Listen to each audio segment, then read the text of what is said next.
Hmm.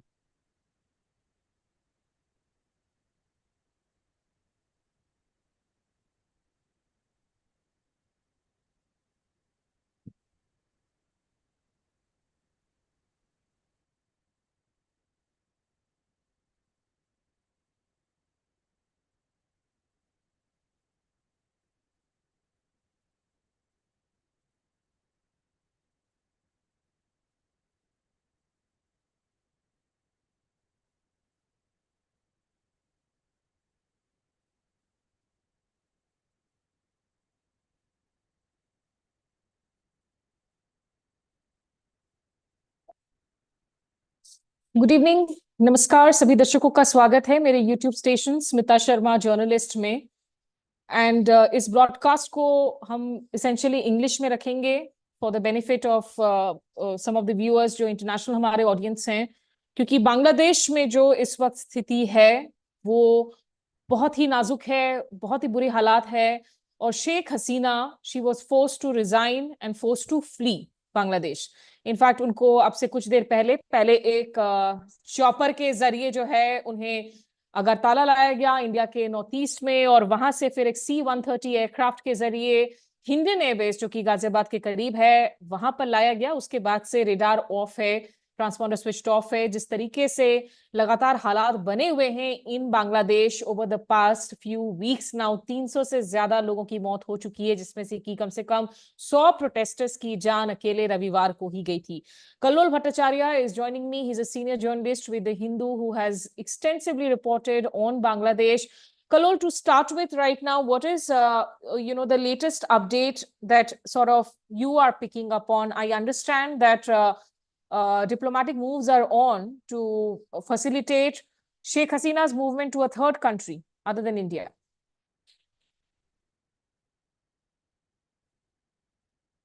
You have to unmute yourself, Kallol. Right. Yeah. Can you hear me now? Yes, I can. Please go ahead. Okay, so right now we have a situation in Bangladesh, which is the second largest economy in South Asia, and perhaps the one of the closest country to India in terms of trade relation and also political relation. Bangladesh, as of now, doesn't have a government, and that is a reality today. That as of now, there is no government in Bangladesh, and the army chief and other leaders of Bangladesh have met the president of Bangladesh.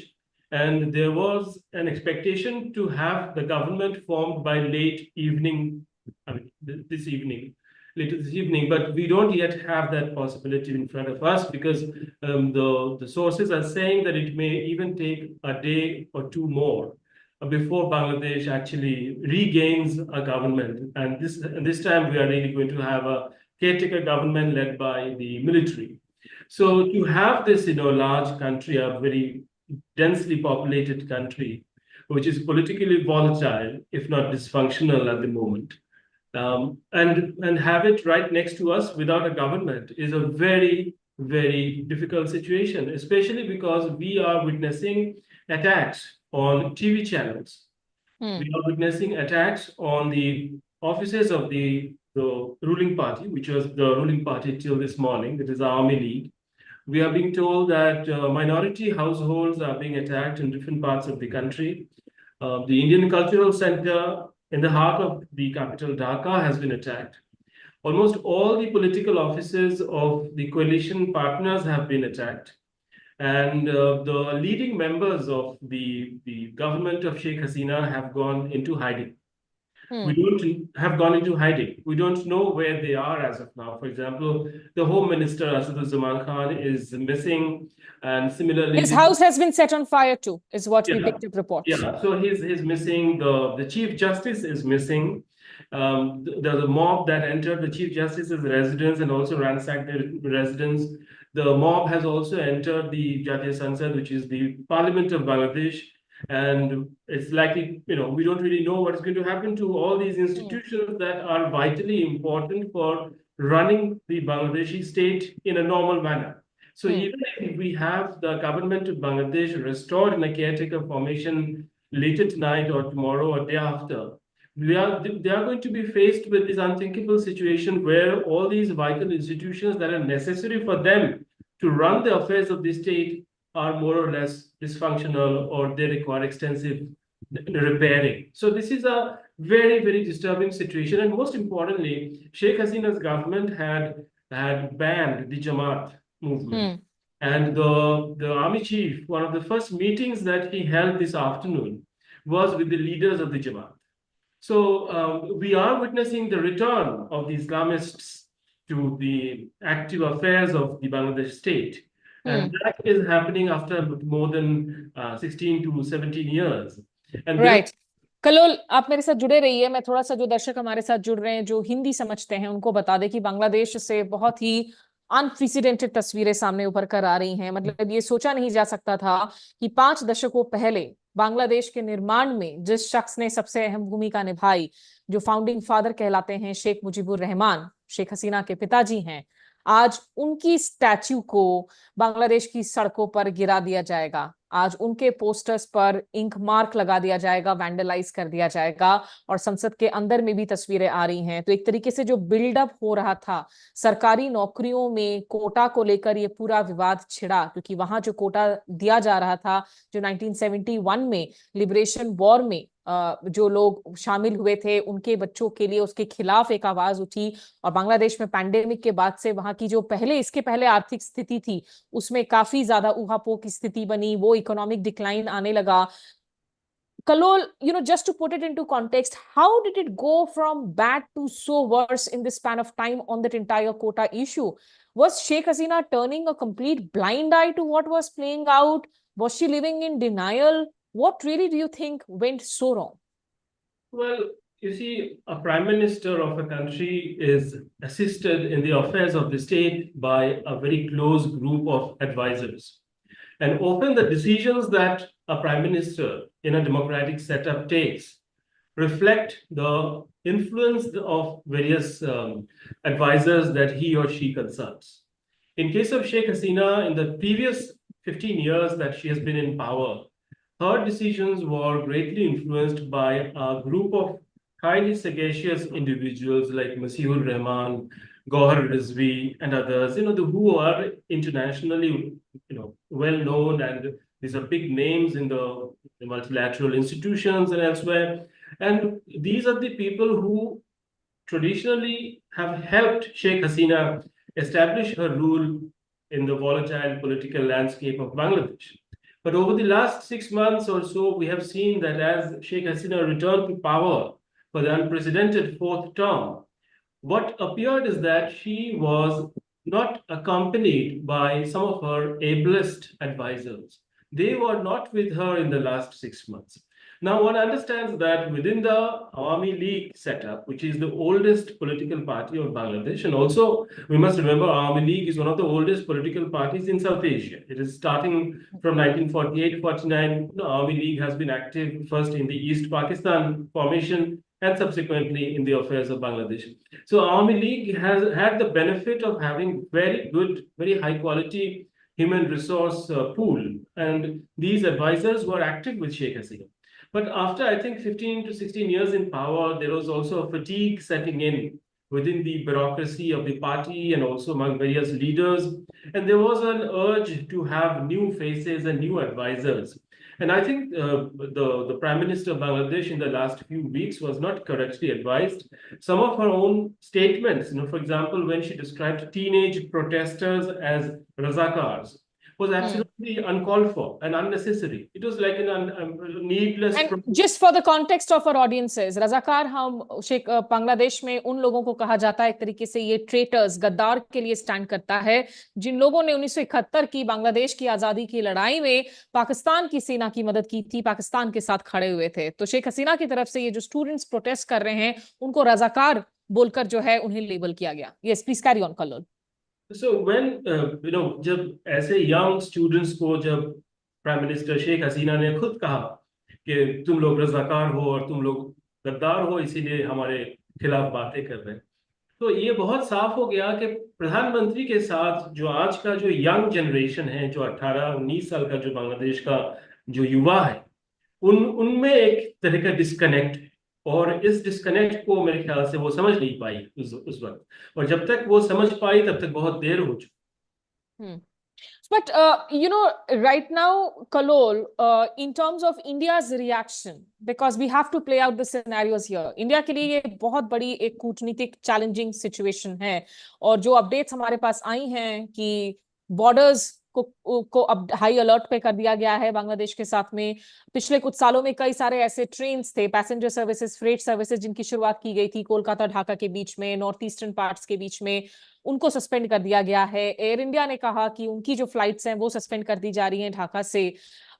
इस वक्त the Indian High Commission which is there, because you did mention that how the cultural center was also set on fire. What is the kind of security challenges and vulnerabilities that we are looking at as far as the Indian community, maybe some 6,000 people who are still remaining there, is concerned? What are the serious sort of security risks that the diplomatic staff may also face? Or do you think because Hasina in a way has been extracted, has been airlifted from there, that maybe it would ease out the anger just a little bit on the ground?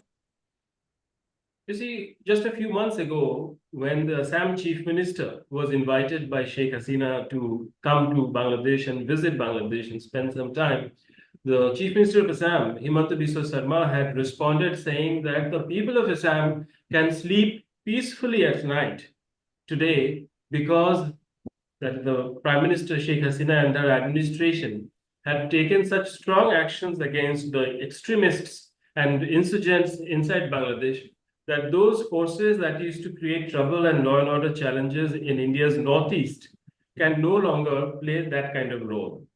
So the biggest security headache for India today is that as the Islamists return to the political landscape of Bangladesh, are we going to see a return of the extremists and insurgents who used to pose a very high degree of threat to northeastern parts of India?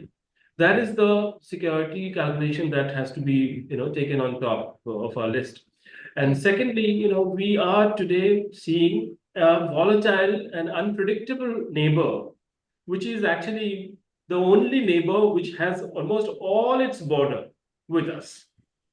And so it's the neighbor whose entire border is shared by India, barring a very small watery portion that it shares with Myanmar, that is towards Chittagong.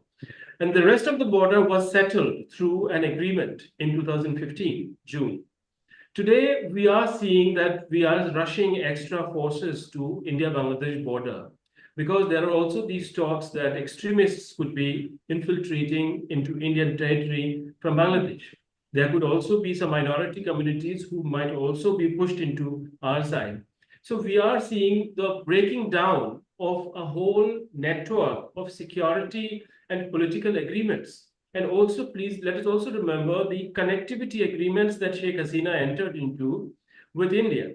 Most importantly, the Calcutta, Dhaka, and Dhaka Akhawra railway connectivity. It was, and it still remains, one of the most audacious connectivity plans. The whole lot of investment have been made. The infrastructure has been built. Trains are just waiting to, crisscross and connect the northeastern part of India with Calcutta and with Bihar, West Bengal, and UP. And you have all of a sudden you have the entire government falling out in Dhaka. So we have this unprecedented situation where all these years of investment, goodwill, financial, political, structural, just evaporating overnight. I mean, it's also so, the way the unthinkable has been happening over the past few days. And we have also seen India kind of shift focus from SARC to BIMSTEC. SARC, given the entire differences with Pakistan on the issue of terrorism, and BIMSTEC mein Bangladesh has been such a crucial component. In fact, even as we speak, just this morning, we got notifications from the Ministry of External Affairs talking about a BIMSTEC business summit that is upcoming. So that really throws off so many plans and leaves India with such an unstable neighborhood right now, right from Pakistan to Myanmar to Bangladesh. You've had Sri Lanka blow up in volatility. Of course, now it's a little more stable and faces presidential elections. So amid all of this, the concerns that if you're seen completely backing Sheikh Hasina, it's a problem, but you can't even abandon her. So it's a difficult diplomatic scenario for India right now. Yes, I mean, I think India evacuated Sheikh Hasina, or rather Sheikh Hasina resigned before the situation could get much worse. Because it's already a very bad situation, but things could have really got, in a very anarchical dimension. But before that, she has left the country. But what we are nevertheless faced with is that, from our point of view, all that the government has been saying about Act East and neighborhood first, all these policies are simply in tatters today. Because Hmm. on the one hand, you have Myanmar, which is facing a kind of civil war kind of a situation.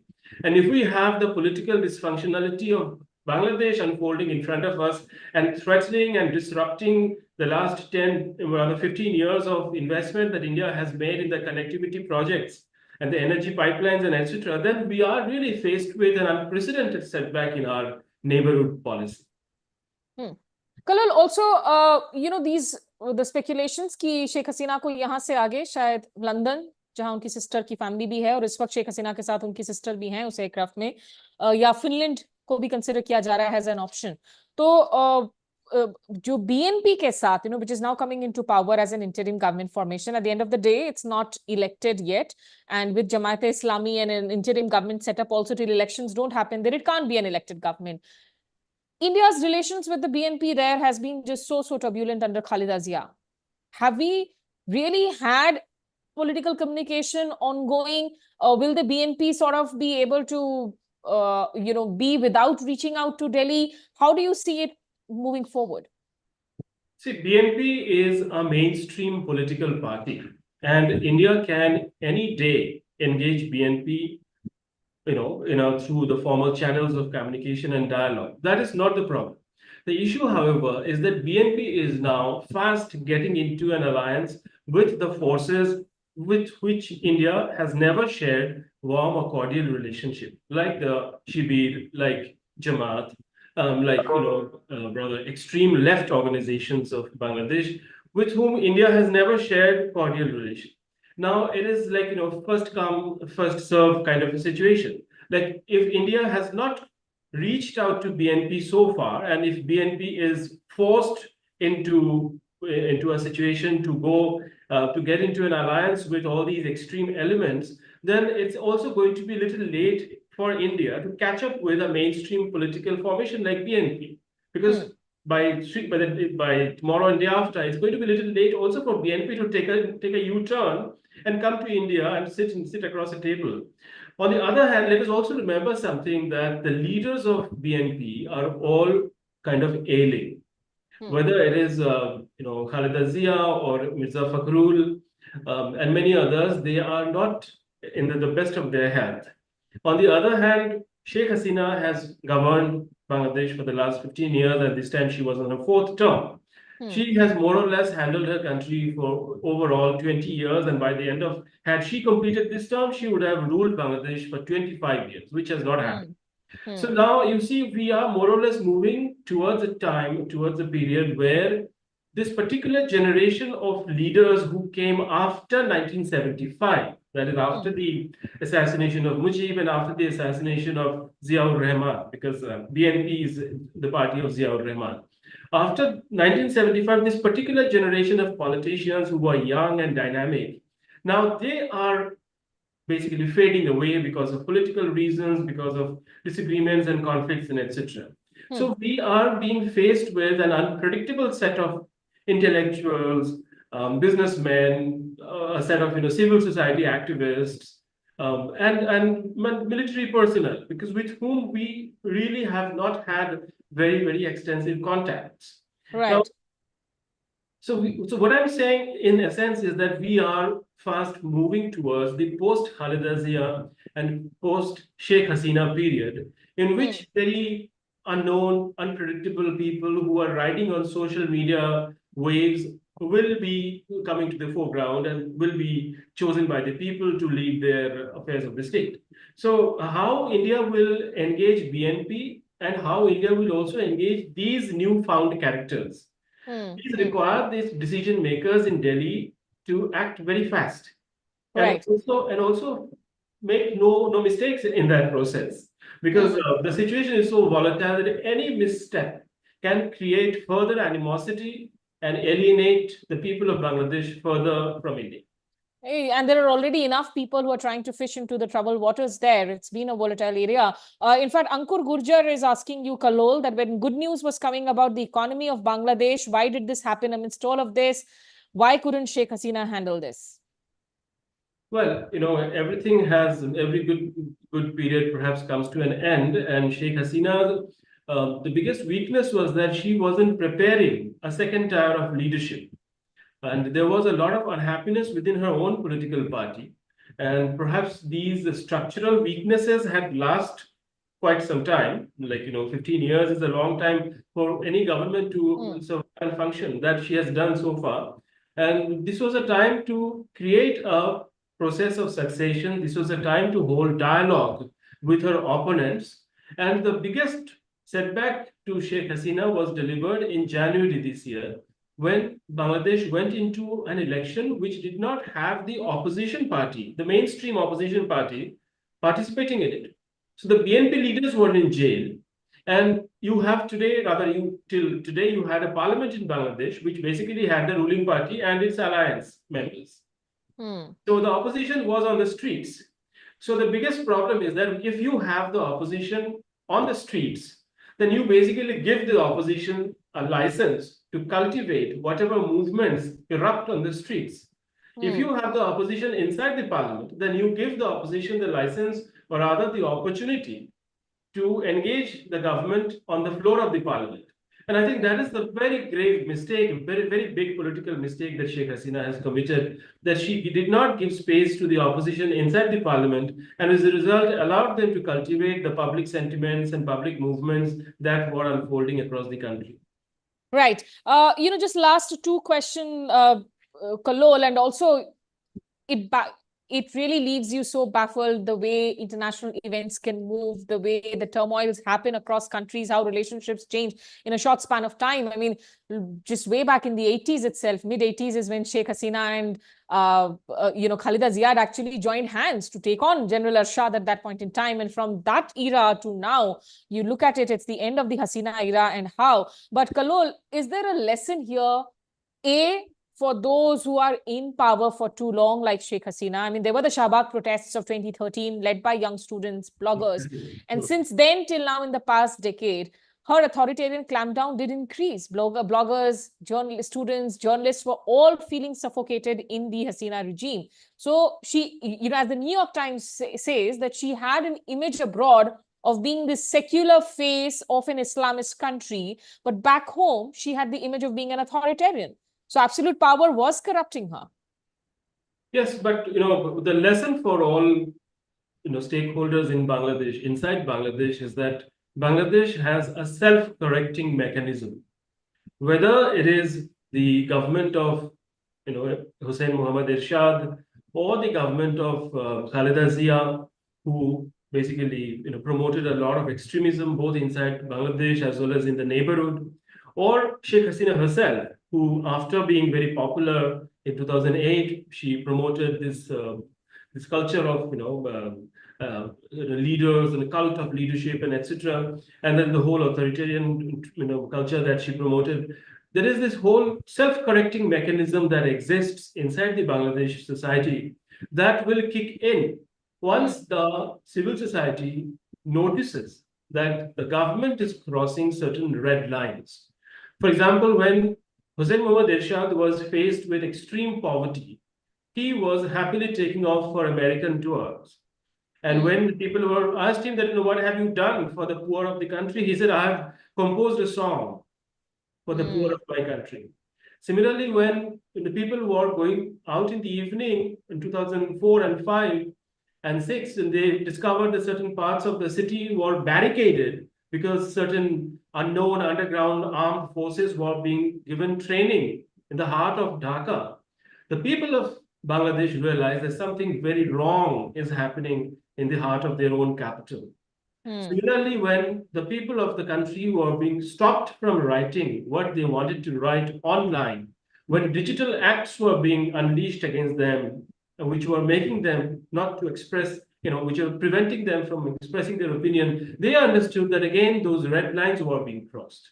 So I think whoever comes to power this time, whether through consultation or through a democratic process, they have to remember that Bangladesh has a very strong self-correcting mechanism, and for which the people of Bangladesh have always sacrificed their lives. They have sacrificed everything, but they have not allowed the democratic gains to be lost. Right. Just So a final question, Kallol. From the India perspective, of course, there were strong reasons for India to have developed these ties with Sheikh Hasina, right from the historic ties, Sheikh Hasina का exile में India में रहना, शेख मुजीबुर रहमान की हत्या के बाद में 6 साल तक वो यहाँ पर थी, और तब से लेकर अब तक शेख हसीना के राज में भारत को हमेशा बहुत सारे बेनिफिट्स मिले with her in power. But there is a lesson perhaps that when you're talking about democracies, you cannot put all your eggs in one basket. I mean, you cannot be seen as only taking the side of one person. You have to engage with the other factors too, no matter how inconvenient. In fact, that is the argument that all of us were making as Bangladesh was heading towards the election season last year. In fact, this argument, we had started playing with it from 2022 and even 2021 when the pandemic came to an end. Because there was a lot of unhappiness inside the Bangladesh society. The economy was not doing well. The pandemic had unleashed a lot of economic difficulties for the people of Bangladesh. And naturally, that was giving a lot of space to the opposition to come in and articulate their opinion. And it was a golden opportunity for Bangladesh democracy to flourish, even though it might have required Sheikh Hasina to become slightly weaker. And that would have required a bit of sagacity, a bit of wisdom from both Sheikh Hasina as well as the opposition. But that wisdom, that sagacity was not on display, and there was no dialogue. And as a result, what we saw was that the election that was held without the opposition. So therefore, when we ask the stakeholders, even in New Delhi, that if they are in contact with the other side, they said very clearly that yes, they are in contact with the other side. But the fact is, there are certain things that are domestic. There are certain things that the country itself will have to resolve. Unless and until they are in dialogue among each other, perhaps even an outside player like India can't really enter the house and dictate what has to be done there. So I agree with you that it may appear that our side was very heavily invested with Sheikh Hasina, but there's a lot of movement even from the opposition. They have been visiting New Delhi. There has been engagements and dinners both in the Indian High Commission in Dhaka, and the visits have been taking place from the side of BNP also to New Delhi. But all those things should have been, in a way, calibrated in such a way so that this particular situation could have been avoided.